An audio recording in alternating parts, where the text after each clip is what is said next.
투두앱. 지금까지 배웠던 내용을 응용을 하면 뭐 간단한 투두앱을 만들 수 있어요. 내가 봤을 때 어떤 어떤 앱을 개발한다고 할 때 가장 코딩량도 적고 개발하고도 편한 게 뷰야, 뷰. 리액트는 뷰보다 훨씬 어려운 것 같아요. 특히 초급 난이도는 거의 2배예요. 그래서 OT에도 얘기했지만 코딩의 적성이 맞지 않은 학생은 리액트 공부하는 걸 별로 추천하지 않아요. 리액트 꽤 어려워.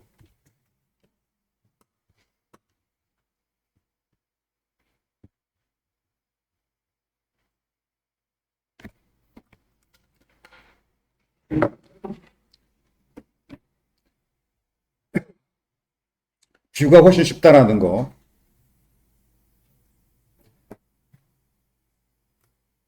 배경 지식. 제이슨. 이걸 정확히 뭐라고 어떻게 읽나? 제이손인가 제이슨인가? 어떻게 읽는지 모르겠다.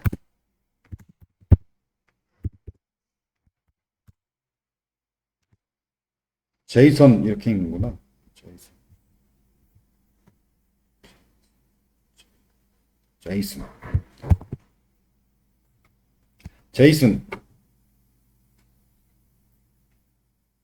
그 메모리에 있는 자바스크립트 객체를 파일에 저장하려면은 객체를 문자열 텍스트로 변환해서 텍스트 파일에 저장해야 돼요. 자바스크립트 객체는. DB에 저장할 때도 마찬가지예요.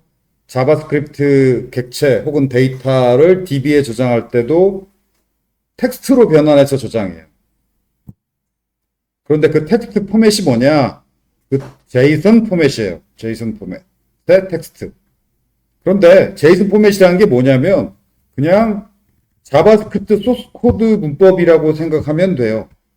제이슨 포맷이 자바스크립트 언어의 문법이야. 예를 들어서 제이슨 포맷으로 객체를 변환하면 이런 텍스트가 돼요. 이거 자바스크립트 객체 문법이랑 같잖아. 뭐가 다르지? 이 속성명을 따옴표로 묶어준 것만 다르죠. 그런데 원래 묶어줘야 돼. 원래 저게 자바스크립트 문법, 원래 저 문법이 맞아요. 그런데 속성명 따옴표를 생략할 수 있게 해준 거예요. 그래서 제이슨 포맷이라는 게 사실은 자바스크립트 문법이다. 다만 코딩할 때는 뭔가 좀 생략하고 어쩌고 해도 허용을 하는데 제이슨 포맷은 안 돼. 생략 금지예요. 그 문법 규칙을 엄격하게 따라야 돼. 그래서 속성명 따옴표도 생략할 수 없어요. 꼭 반드시 객체 속성명을 따옴표로 묶어 주어야 돼요. 숫자 배열. 뭐 이거 자바스크립트 숫자 배열이지. 객체 배열. 이런 거예요.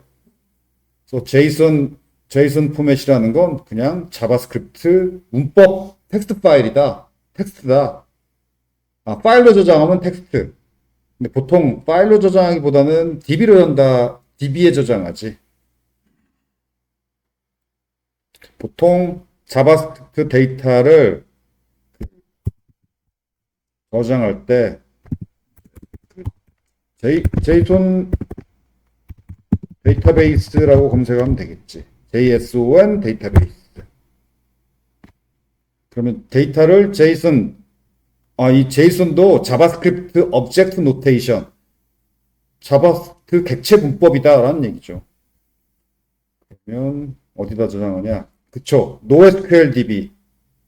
보통 제이슨 데이터를 저장하는 가장 흔한 DB가 NoSQLDB란 관계형 DB가 아니고 NoSQLDB고 NoSQLDB 중에서 가장 널리 사용되는 NoSQLDB가 MongoDB예요.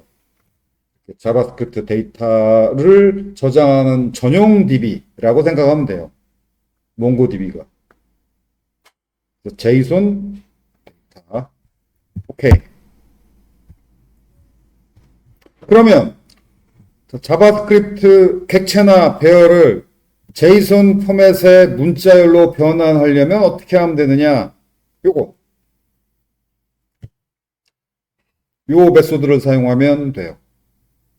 그럼 거꾸로 제이슨 포맷 문자열로부터 자바스크립트 객체나 배열을 변환하려면 어떻게 하면 되느냐? 요거.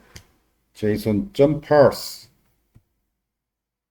json.stringify 이거 어떻게 읽나? G가 묵음인가? 까지 한 번도 발음이 궁금하지 않다가 궁금해지네. stringify인가?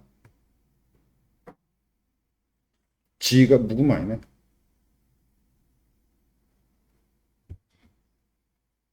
stringify G 묵음 아니에요. G도 소리를 내야 돼. stringify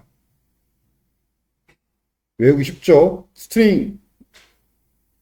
스트링으로 자바스크립트 객체를 스트링으로 변환한다. 그러니까 스트링 if를 붙이는 거죠. 그 다음에 거꾸로 스트링으로부터 자바스크립트 객체나 배열을 복구한다. parse. 자, 예제.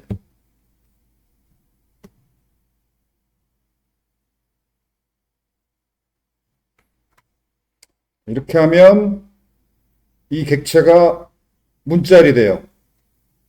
객체와 문자열 다르죠? 출력해 보면 똑같이 출력되겠지만 어쨌든 얘는 객체고 얘는 문자열이야.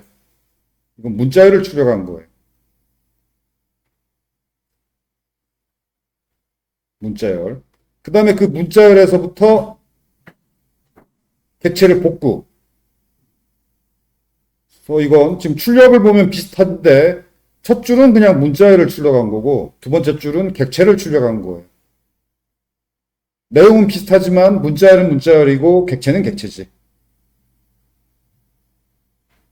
근데 잘 보면 이거하고 관계가 어떻게 될까? person 1과 person 2가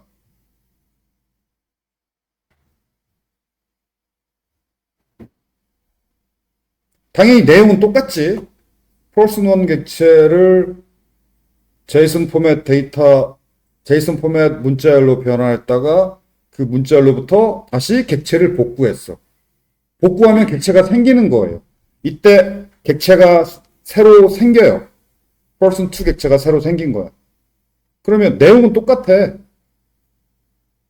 요 객체 내용을 문자열로 만들었고 그 문자열의 내용 그대로 객체를 복구했으니까 person 1 객체하고 person 2 객체하고 당연히 내용이 똑같아. 둘 다 홍길동 16이에요. 그렇지만 여기서 객체가 새로 생겼어요. 그러면 객체가 두 개인 거지. 내용은 똑같은 객체가 두 개. 즉 복제된 거예요. 그래서 자바스크립트 객체를 복제할 때 굳이 저렇게 안 해요. 왜냐하면 자바스크립트 객체를 복제하는 간단한 방법들이 있지.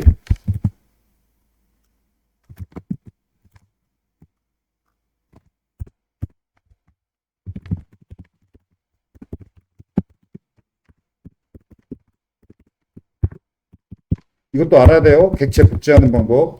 이렇게 복제해도 되고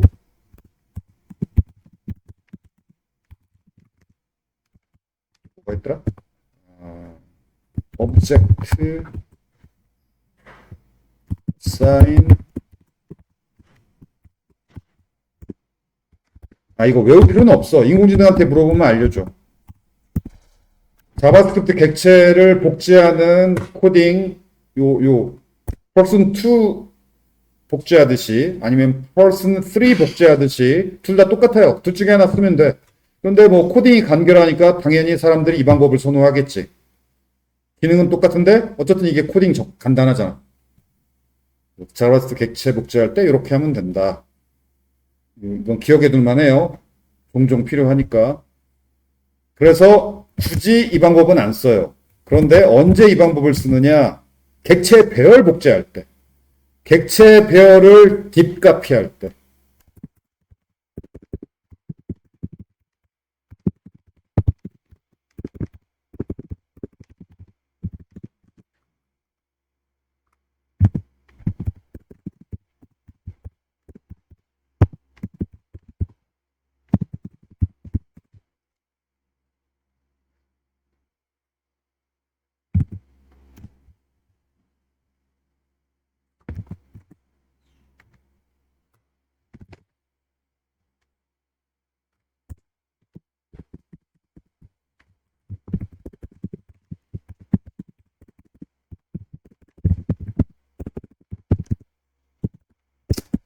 자, 이런 persons one 배열이 있고, 보통 우리가 코딩할 때는 따옴표 안 붙이죠. 제이슨 포맷일 때는 따옴표가 꼭 있어야 되지만, 우리가 코딩할 때는 따옴표 안 붙이니까 뺍시다. 이거 여기는 있어야지.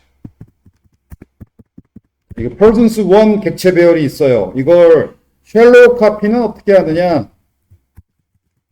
여러분이 배운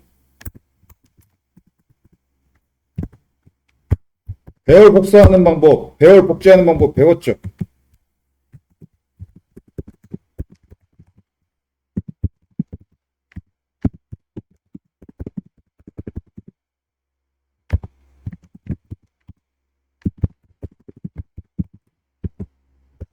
슬라이스 맞지? 이거 슬라이스 0 이러면 자바스크립트 배열이 복제예요. 이런 거 그 인공지능이 알려줘요 지금. 자바스크립트 배열 복제 방법이면 인공지능이 알려줄 거야.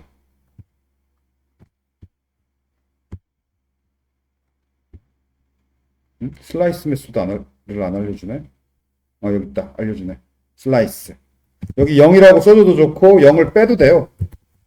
0 넣어도 좋고 0 빼도 돼. 아무튼 슬라이스 메소드로 복제할 수도 있고, 그 다음에 그런데 많은 개발자들이 이 방법을 선호해요. 뭘 더 선호하냐면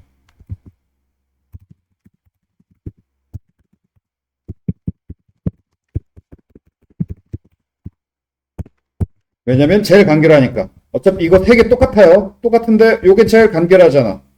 이걸 선호하고, 객체를 복제할 때는 요걸 선호하고. 외우기도 쉬워. 객체 복제할 때는 여기가 객체 중괄호, 아이고 여기 지워졌네. 배열 복제할 때는 배열 대괄호. 그렇죠. 그래서 얕은 복사는 이거예요. 객체 얕은 복사, 배열 얕은 복사, 쉘로우 카피. 외우기 쉬우니까 외우기 바래요. 자바스크립트 배운 사람은 다 알아야 돼.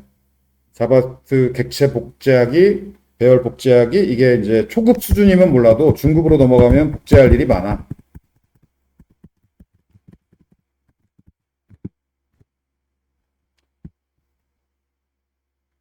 이 정도 알아두기가. 이거 다 할 필요 없고, 요거 하고, 요거.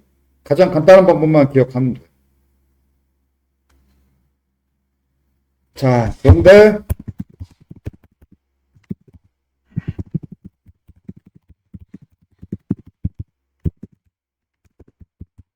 자, 요 얘기하려고 이렇게 좀 길게 왔는데, 딥카피는 어떻게 하느냐? 이거예요.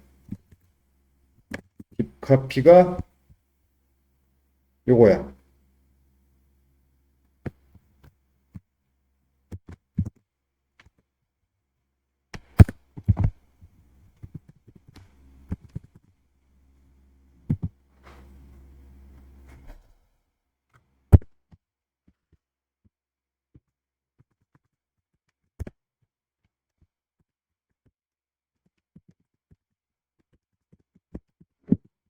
persons one 배열을 string by 제이슨 포맷 문자열로 변환했다가 그 문자열을 parse, JSON parse 해가지고 객체 배열을 복구하면 내용은 똑같아. persons one과 persons two. 근데 두 개는 공유하는 거 전혀 없이 완전히 전체가 다 복제된 딥카피예요.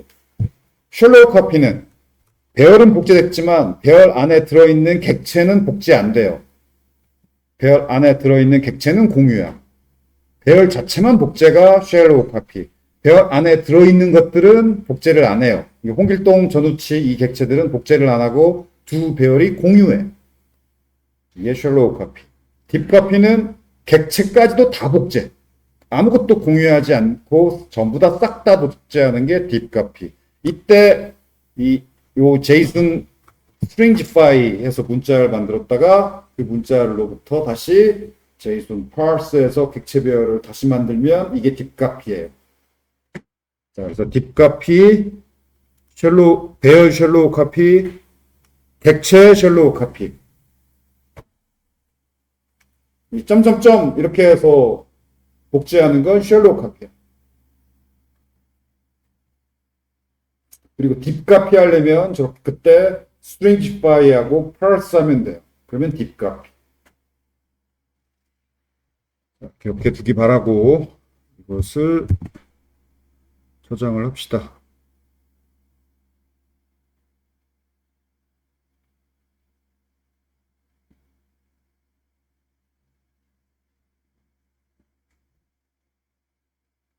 자바스크립트 언어 폴더에다가 복제.txt로 저장할게요. 복제.txt. 오케이.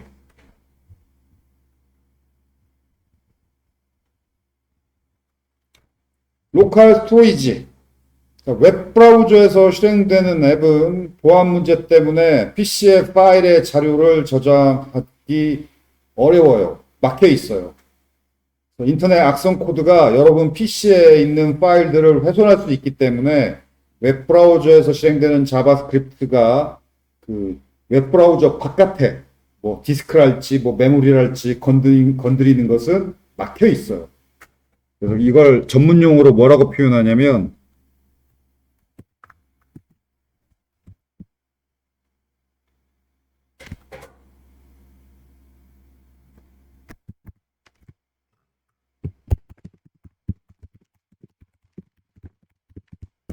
샌드박스에서 실행된다라고 전문 용어로 표현해요. IT 전문 용어로 샌드박스. 이 말이 요 안에서만 실행된다. 바깥은 못 건드린다. 왜? 보안 때문에. 그 얘기를 저렇게 표현해요. 샌드박스에서 실행된다. 그래서 네가 악성 코드라고 하도 요 샌드박스 안에서만 네가 난리를 치고 망가뜨리고 할 수 있지. 이 바깥은 못 건드린다. 그런 의미예요. 그 바깥이 어디냐? 여러분 PC. 웹브라우저 영역을 벗어나서 여러분 PC 메모리나 PC 뭐 디스크나 이런 거 못 건드려요. 웹브라우저에서 실행되는 자바스크립트는. 그래서 여러분 웹브라우저에서 실행되는 자바스크립트 앱은 파일을 다운로드는 시켜줄 수 있어요. 다운로드 폴더에. 다운로드는 안전하지. 그냥 다운로드만 되는 거니까. 그렇지만 직접 디스크를 읽고 쓰고는 못해요. 그래서 그러면 아예 자료를 로컬에 내 PC에 아예 그러면 프론트엔드 앱은 백엔드 말고는 저장을 못 하느냐? 할 수 있는데 로컬 스토리지에 저장할 수 있고 이 로컬 스토리지는 웹브라우저 내부에 있어요. 웹브라우저의 기능이에요. 이 웹브라우저 샌드박스 내부예요. 그래서 웹브라우저가 생각보다 디스크를 많이 차지해요. 웹브라우저 샌드박스가 커.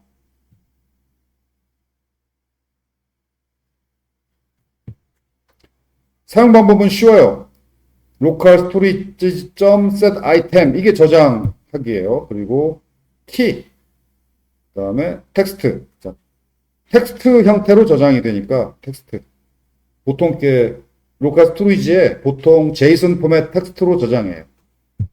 그리고 읽기. 그다음에 제거하기. 이거야. 간단하죠. set item, get item, remove item. 로컬 스토리지에는 문자열 텍스트만 저장할 수 있으니까 그냥 JSON 포맷 문자를 저장하면 돼요. 이렇게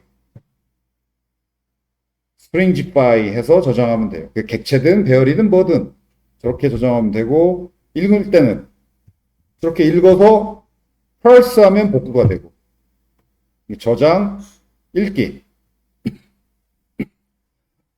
간단하죠?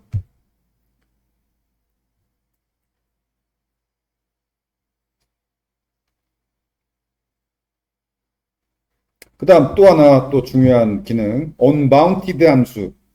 뷰에는 이렇게 뷰가 onbounded 함수를 제공해 주는데 onbounded 함수의 첫 번째 파라메타는 콜백 함수야. 화살표 함수 문법으로 구현한 함수예요. 이 파라메타가. 이게 파라메타죠. 요게 onbounded 함수의 파라메타가 함수예요. 화살표 함수 문법으로 구현한 함수. 이런 걸 콜백 함수라고 부르는데 이 함수는 컴포넌트가 처음 시작될 때 한 번만 실행해야 되는 작업들을 이렇게 구현해서 on mounted에 이렇게 콜백 함수로 넘겨주면 이 콜백 함수가 언제 호출되느냐? 컴포넌트가 처음 시작될 때 한 번 호출돼요. 컴포넌트가 처음 시작될 때 한 번 해야 되는 작업은 이런 식으로 구현해야 된다. 작업을 이렇게.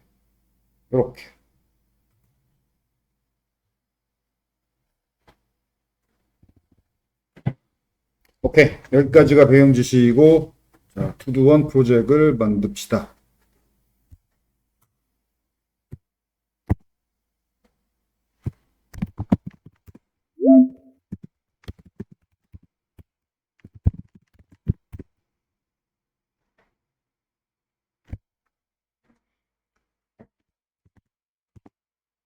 나는 지금 강의노트 방금 업데이트 하라고 만들었었는데, 그걸 지워버리고 다시 만들죠.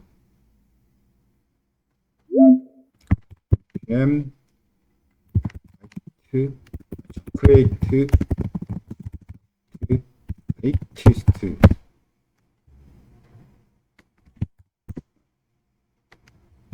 one view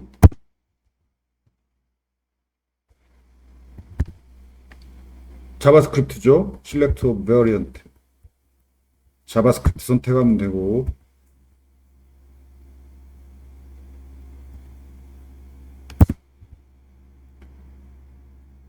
no 이것도 no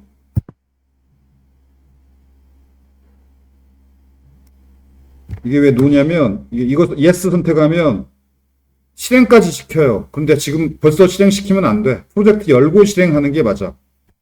그래서 no 하고 cd to do one에서 프로젝트로 들어가서 코드 -r 점 해서 프로젝트 디렉토리를 연 다음에 프로젝트 디렉토리 to do one 프로젝트 디렉토리 이렇게 비주얼 스튜디오 코드에서 열어서 npm install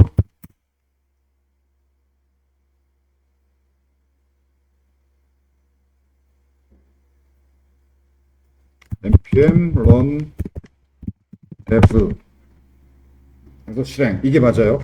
일단 열어야 돼. 그러면 이게 예제 코드가 이렇게 실행이 되죠.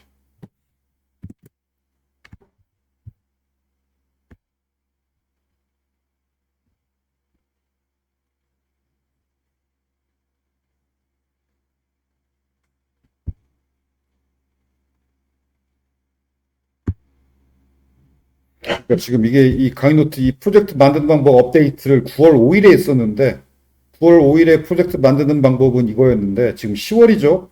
만드는 방법이 달라졌어. 아 참. 또 업데이트 해야 돼. 이 프론트엔드 강의 자료 만드는 게 이게 문제라니까. 1년을 못 써먹어. 1년은 뭐야? 6개월도 못 써먹어.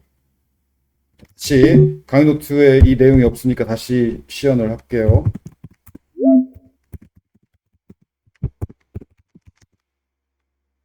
아, 이렇게 하면 안 지워져요. 지금 git bash shell 유닉스 명령으로 디렉토리 지우는 명령이 이거예요. 앞으로 여러분 가급적 이 git bash shell에서 유닉스 명령으로 작업하는 것을 매우 추천해요. 개발자의 표준 그 운영체제가 그 백엔드 개발자면 리눅스고 프론트엔드 개발자면 맥이야. 둘 다 유닉스잖아. 그래서 실력 있는 개발자라면 유닉스 명령에 익숙해져야 돼요. 지금은 왜 못 지우냐면 에러 났죠. cannot remove라고 나오죠. 왜냐면 지금 to-do-one 프로젝트 디렉토리가 이렇게 열려 있으니까 열려 있는 건 못 지우지. 그래서 비주얼 스튜디오 코드에서 다른 디렉토리를 열어야 돼요. 코드 -r 점 하면 점 현재 디렉토리를 열어라. 현재 디렉토리가 프론트엔드니까. 프론트엔드 디렉토리가 이렇게 열리겠죠. 자, 이제 to-do-one 디렉토리가 아니니까 아까 그 명령 rm-rf1 하면 이제 잘 지워졌어요. 예, 프로젝트 만들기 pm create new latest 프로젝트 이름 입력해주고 to one 여기서 ESLint만 선택하면 되고 여기까지는 똑같은데 이게 달라졌네. 뭐 experimental feature를 선택할 거냐? 그럴 필요 없고 선택할 필요 없고. 응? 똑같네. skip all example code. example code 생성을 스킵할 거냐? yes. 아, 내가 아까 명령 다른 거 쳤구나. 아까 내가 뭐 쳤어? 바이트라고 쳤구나. 아까 실수했네. 오케이.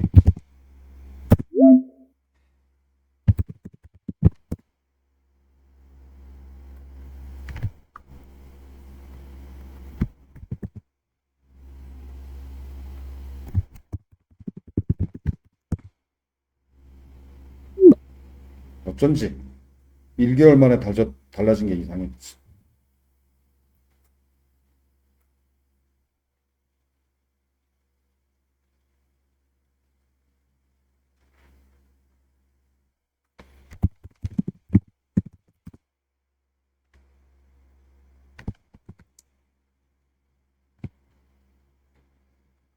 오케이, 여기까지.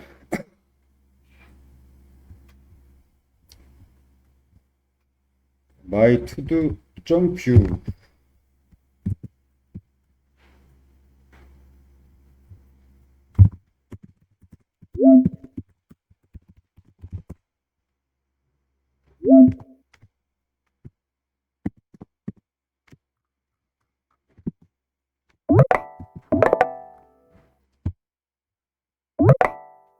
그다음에 app.view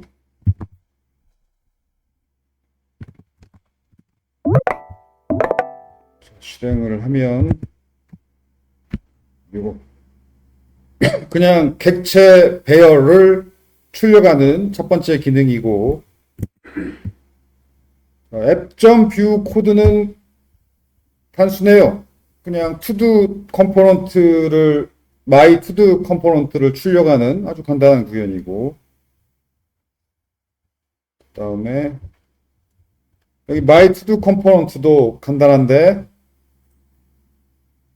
이 고정된 데이터니까 그냥 const to-do spare const 그다음에 객체 배열을 출력하는 v4 지시자 배웠죠? v4 지시자로 객체 배열 출력하기 그 다음에 여기 v4 지시자에서 vbind key 해서 유니크한 값을 꼭 줘야죠. 여기 id를 유니크한 값으로 id를 사용하면 되지. 이미 다 배운 기능이죠.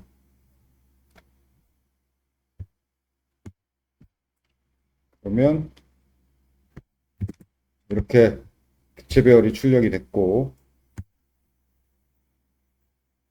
뭐 서식 부분 특별한 거 없죠. 다 배운 서식들이고 이 부분만 굳이 뭐 이 부분만 좀 특별하다면 특별한데 모든 td 태그가 아니고 td 콜론 nth child 1 모든 td 태그가 아니라 td 태그들 중에서 부모 태그의 nth child 1 1 부모 태그로부터 첫 번째 child nth가 그 몇 번째 라는 그 뜻이에요. nth가 몇 번째 자식이냐 첫 번째 자식이다 라고 적어준 거죠.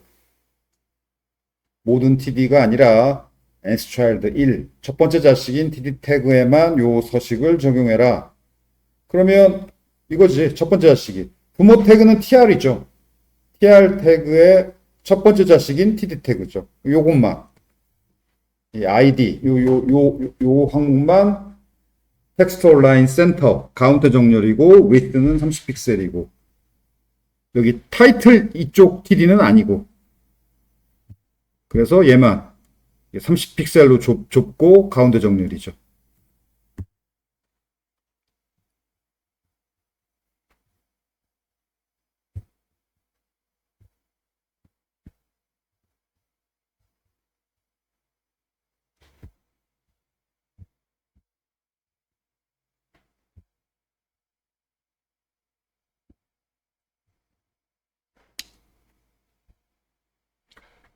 다음 추가 기능.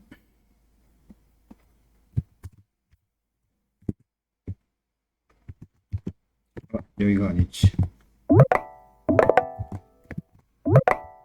추가 기능 구현했는데 여기 텍스트 박스에다가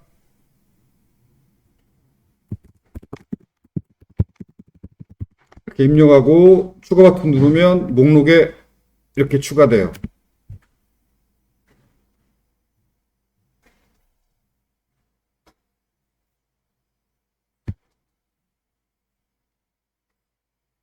자, 추가 기능 코드를 살펴보세요.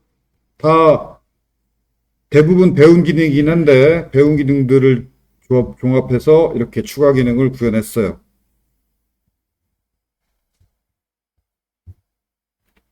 여러분이 설명을 하기 전에 여러분이 먼저 읽어보세요.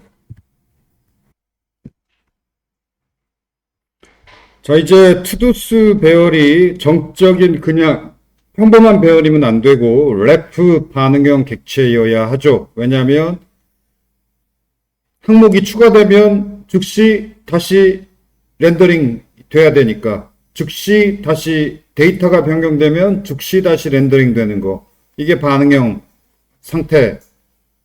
래프 반응형 상태로 투두스 배열을 만들고, 그 다음에 여기 인풋 태그에 새 할 일을 입력 받아야 되니까 그걸 타이틀이라는 반응형 상태로 입력을 받을 거예요. 여기 이 인풋 태그 여기 vmodel trim trim 수정자 배웠죠. 이렇게 입력을 한 다음에 추가 버튼 누르면 add to do 함수가 호출이 되는데, add to do 여기서 그 last id 마지막 항목의 id 값을 구해요. 이 투두, 자, 이제 투두스가 그냥 평범한 배열이 아니라 반응형 상태니까 반응형 상태는 점 밸류를 붙여야 되죠. 이 투두스 배열의 length가 0이다. 그러면 마지막 항목의 id가 그냥 0이 아니다. 그러면 투두스 배열의 length 빼기 1, 이게 마지막 항목의 인덱스죠. 그 마지막 항목 점 id, 이렇게 마지막 항목의 id를 구해요.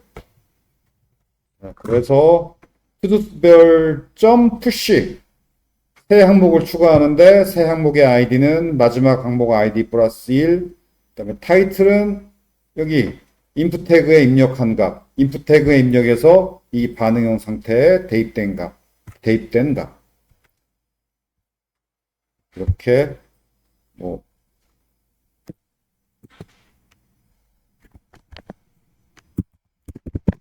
지금 내가 이렇게 청소하기라고 입력하면 입력한 내용이 타이틀 반응형 상태에 대입이 되고, 그 다음에 추가 버튼 누르면 이게 실행되는 거죠.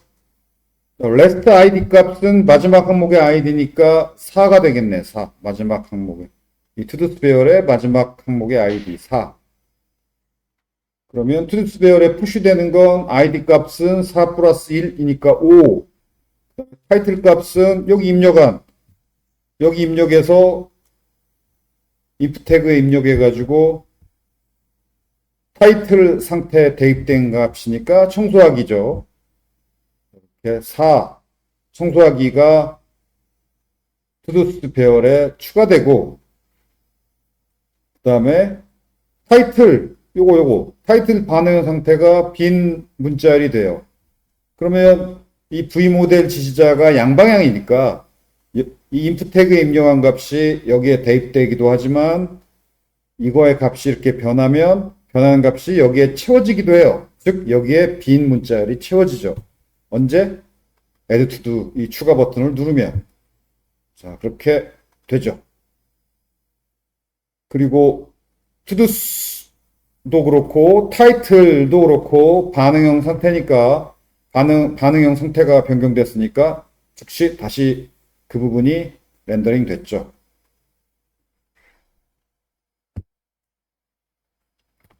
지금까지 배웠던 내용을 종합해서 구현한 거예요. 잘 이해하기 바라고. 그다음 서식.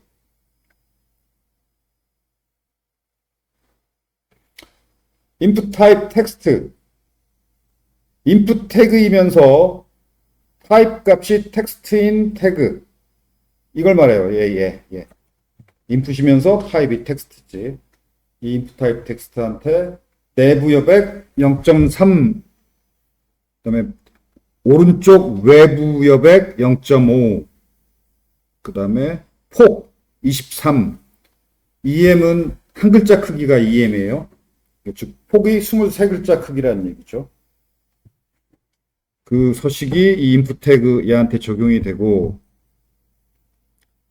그 다음 버튼. 이 버튼이 기본 버튼이 아니고 서식으로 이렇게 모양을 만들었는데, 그 웹브라우저 기본 버튼 모양 알죠? 못생겼죠? 프론트엔드 앱에서 그 웹브라우저 기본 버튼 모양을 쓰는 건 안 되죠. 프론트엔드 앱은 일단 디자인이 필수야. 디자인 안 할 거라면 프론트엔드로 개발 안 하죠, 보통. 지금 간단하게 뭐 겨우 4줄로 버튼 서식을 만들어 봤는데, 헤딩 내부 여백 상하 여백이 0.2, 좌우 여백이 1, 경계선 보더. 버튼의 기본 서식 경계선이 굉장히 못생겼어요. 그래서 그리지 말아라. 보더 논. 경계선을 아예 그리지 말아라. 그다음 백그라운드 컬러. 요거 요색.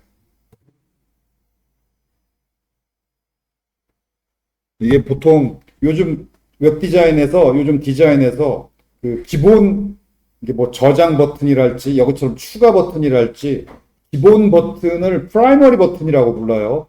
프라이머리 버튼의 그 대표적인 관례 색이 저 색이에요.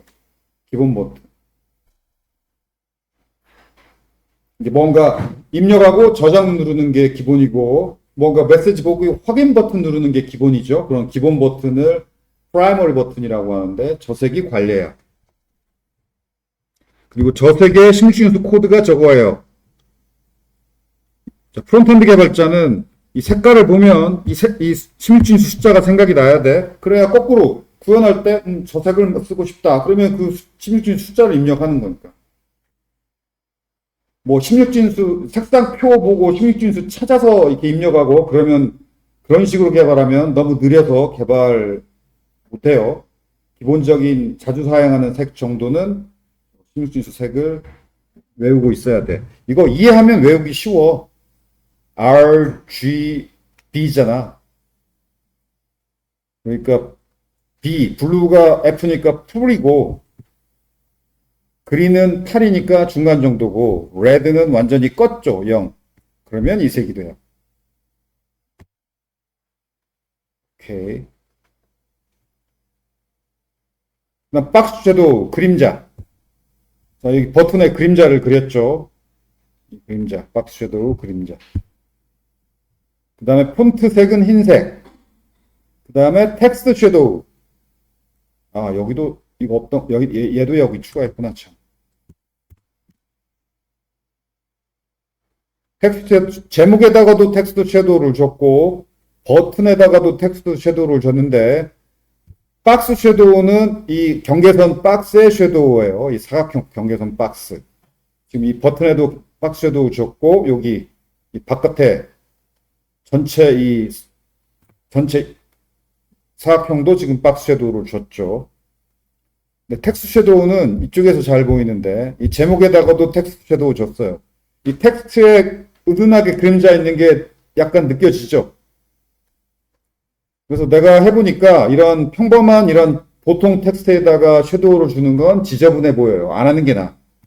이 제목 정도는, 텍스트 섀도우는 너무 노골적으로 주면 좀 지저분해 보이고, 은근히 보이는 이 정도가 딱 적당한 것 같아요. 제목 정도에.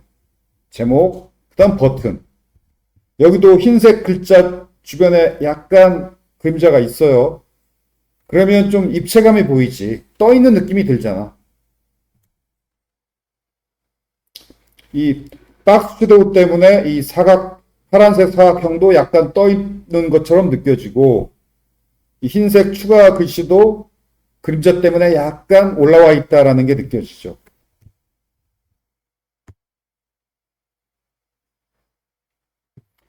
그 다음 버튼 콜론 액티브. 그냥 버튼이 아니라 콜론 액티브. 마우스로 누르고 있는 상태일 때만 이 서식을 적용한다가 콜론 액티브예요. 마우스로 누르고 있을 때는 어떤 서식이 적용되냐면 박스 섀도우를 여기 기본으로는 박스 섀도우를 이렇게 그렸는데 마우스로 누르면 박스 섀도우가 없어져요. 넌. 그 다음에 transform, translate y. 이게 Y축 방향으로 2픽셀 이동해라 라는 거고, 이 플러스 방향이 아래예요. 마이너스 방향은 위고. 그러니까 아래로 2픽셀 이동해라. 보도 경계선은 여전히 애초에도 안 그렸지만 누르고 있을 때도 그리지 말라고. 자, 눌러봅시다. 박스 섀도우가 없어지고 Y축 방향으로 2픽셀 내려갔어요. 그림자 없어지는 건 명백하고 2픽셀 정도 약간 내려가는 게 느껴지죠? 그래서 결국은 입체감이죠. 그러니까 안 누르고 있을 때는 버튼이 올라와 있고 누르면 버튼이 눌려진 것처럼 보이죠. 자, 이렇게 CSS 공부 불과 이 네 줄로 구현한 거야. 이 버튼 기본 웹브라우저 기본 버튼은 너무 못생겼는데 이렇게 한 네 줄 정도면 충분히 뭐 나쁘지 않은 모양을 구현할 수 있어요. 뭐 여러 번 얘기하지만 프론트엔드는 디자인이 반이야. 아무리 기능을 잘 구현해도 디자인이 촌스러우면 뭐 안 돼요. 이런 거 다 이 서식도 열심히 공부해야 돼요. 오케이.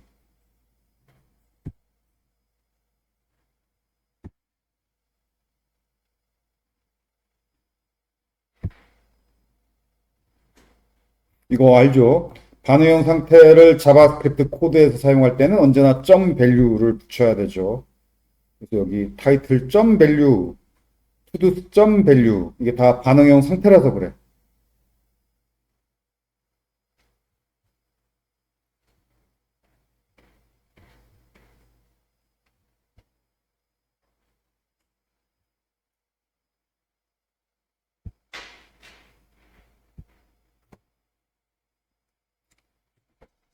삭제 기능까지만 봅시다.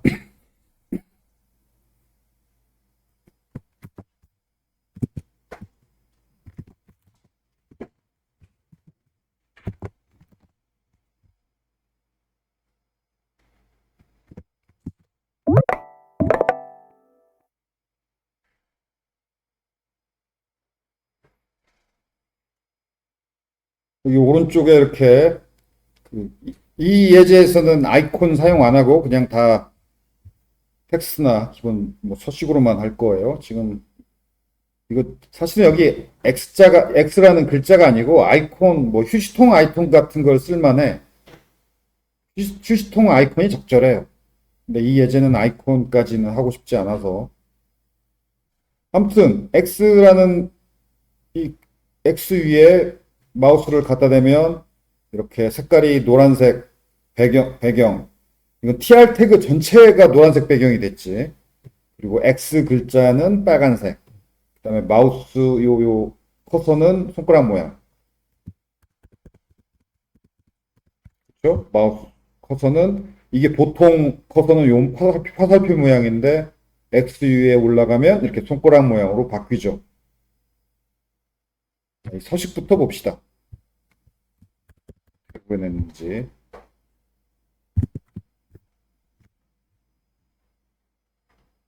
여기 스팬 태그로 여기 제목 할 일 제목 뒤에 스팬 태그로 X고 소문자 X예요. 대문자가 아니야. 소문자 X고 여기 노란색 여기 서식 부분 TD 태그 안에 있는 스팬 태그니까 얘죠. TD 태그 안에 있는 스팬 태그. 요 TD 스팬 이 말이 td 태그 아래에 있는 스팬 태그에 이 서식을 적용해라 라는 거예요. 아래에 있다는 얘기야. 폰트 웨이트 볼드, 굵게, float right, 오른쪽에 확 치우쳐서.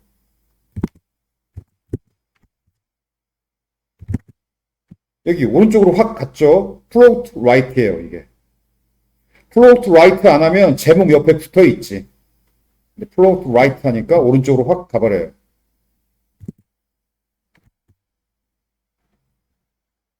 그 다음에 td span 콜론 호버. 모든 td span 태그가 아니라 콜론 호버. 그 호버링이라고 얘기하죠. 헬리콥터가 떠 있는 거, 그걸 호버링 한다고 얘기하지. 떠 있는 걸 말해요. 혹은 독수리가 뱅뱅뱅뱅 도는 거, 이것도 호버링 한다고 얘기해요. 호버링. 마우스가 스팬 태그 위에 떠 있는 거, 떠 있을 때 이게 콜론 호버예요. 그러니까 모든 스팬 태그가 아니고 마우스가 위에 떠 있는 스팬 태그한테는 요 서식을 적용해라. 어떤 서식이냐면 폰트 컬러가 레드로 바뀌고 마우스 커서가 손가락 모양으로 바뀌고, 그래서 이렇게 빨간색으로, 그렇죠? 빨간색, 그 다음에 손가락 모양으로 바뀌죠. 마우스가 올라가니까. 그리고 뿐만 아니라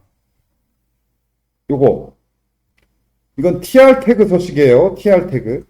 tr 태그에 이 서식을 적용하는데 모든 tr 태그가 아니고 콜론. 이 콜론이 그거예요. 어떠한 모든 태그가 아니라 이러이러한 이 태그한테 적용해라가 콜론이에요. 아까 콜론 액티브, 버튼 콜론 액티브. 모든 버튼이 아니고 액티브, 눌려져 있는 버튼. 스팸 콜론 호버. 모든 스팸 태그가 아니라 콜론 호버. 마우스가 올라가 있는 그 스팸 태그. 자, 여기도 tr 콜론 has. 모든 tr 태그가 아니고 콜론 has. 어떤 것을 내부에 가지고 있는 그런 tr 태그에만 이 서식을 적용해라. 무슨 서식? 백그라운드 컬러가 노란색, 밝은 노란색. 그럼 뭘 가지고 있는 tr 태그냐? 스팬 콜론 호버를 내부에 가지고 있는 tr 태그. 그러니까 얘죠, 얘. 얘죠, 얘. 3번 코딩 훈련. 얘가 이 tr 태그가 스팬 콜론 호버를 내부에 가지고 있는 tr 태그가 백그라운드가 전부 노란색이 됐죠.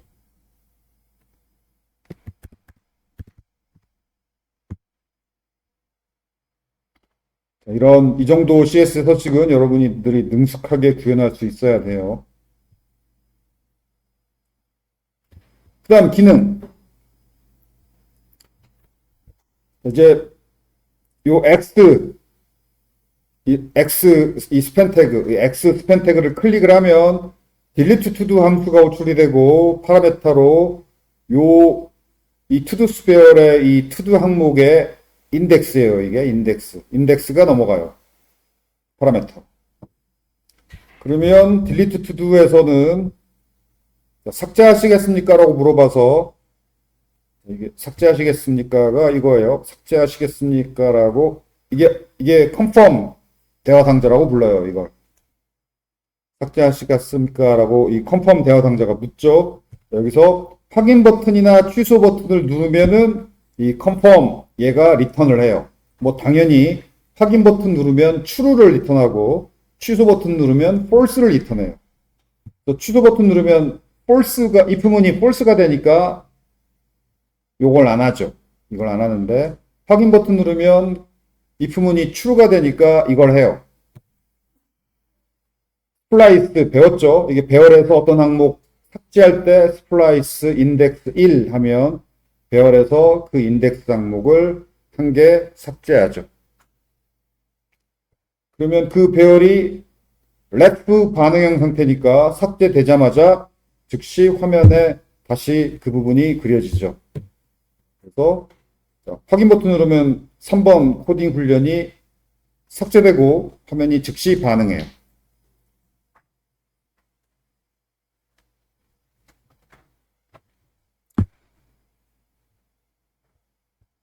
자, 이렇게 지금까지 배웠던 내용들을 종합해서 등록 삭제 기능을 구현했는데, 이렇게 어떤 프로그래밍 기술로 이렇게 등록 삭제 기능을 구현할 때, 요 정도 이게 정말 조금이야. 몇 줄 안 되는 이 정도 코드로 이렇게 등록 삭제 기능 구현할 수 있는 건 Vue.js가 내가 보기에는 압도적으로 코딩량도 적고 쉬워요. 이거보다 더 쉬운 기술은 내가 볼 때는 없어. 안드로이드로 구현하든 애플 iOS로 구현하든 뭘로 구현하든 이것보다 훨씬 어려워. 이 정도는 여러분이 잘 마스터하기 바라고